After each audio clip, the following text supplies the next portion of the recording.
Sa ngalan ng Ama, at ng Anak, at ng Espiritu Santo.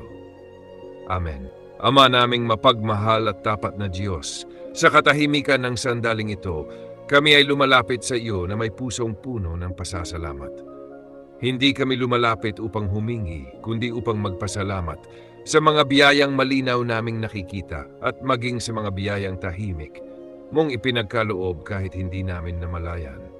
Salamat po, Panginoon, sa buhay na patuloy mong hinahawakang mahigpit. Salamat sa bawat paghinga na hindi namin kailangang ipaglaban.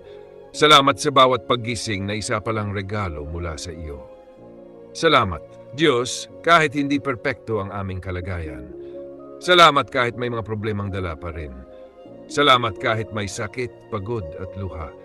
Dahil sa kabila ng lahat, narito pa rin kami, buhay, humihinga at may pag-asa. Salamat sa mga umagang binigyan mo kami ng lakas kahit mahina ang aming loob. Salamat sa mga gabing. Ikaw ang aming bantay habang kami ay tutulog ng may alalahanin.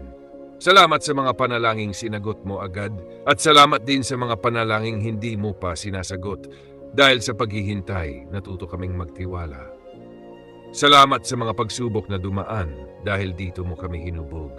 Salamat sa mga luha na pumatak dahil dito mo kami tinuruan ng pagpapakumbaba.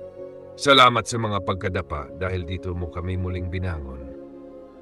Salamat, Panginoon, sa aming pamilya, sa mga yakap nagbibigay lakas, sa mga paalalang kami ay mahalaga, at kahit sa mga hindi pagkakaunawaan na nagturo sa amin ng pagtitiyaga at pag-unawa. Salamat sa mga kaibigang naging sandigan sa mga panahong kami ay tahimik na lumalaban.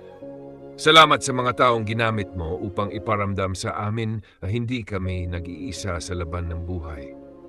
Salamat sa pagkain sa aming mesa, kahit minsan ito ay simple. Salamat sa bubong na nagsisilbing kanlungan. Salamat sa mga biyayang maliit sa mata ng iba, ngunit napakalaki sa aming puso. Salamat, Diyos, sa mga pintuang binuksan mo na hindi namin inakala, at salamat din sa mga pintuang isinara mo, dahil inilayo mo kami sa mga bagay na hindi pala para sa amin. Salamat sa kapatawaran mo kapag kami ay nagkamali. Salamat sa habag mo kapag kami ay nadapa sa kasalanan. Salamat sa pagmamahal mong hindi kailanman naubos.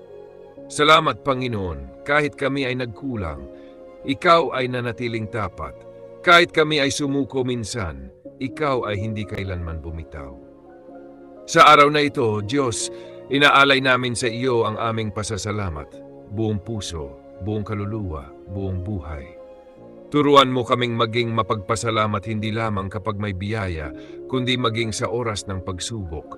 Turuan mo kaming makita ang iyong kamay kahit sa gitna ng kahirapan. Patuloy mo kaming gabayan. Patuloy mo kaming pagpalain. At gamitin mo kami bilang daluyan ng iyong kabutihan sa iba.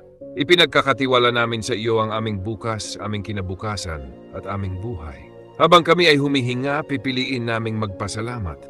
Habang kami ay nabubuhay, pipiliin naming magtiwala. Ikaw ang aming Diyos, ang pinagmumula ng lahat. Sa iyo ang papuri, karangalan at pasasalamat. Sa ngalan ng Ama, ng Anak at ng Espiritu Santo. Amen.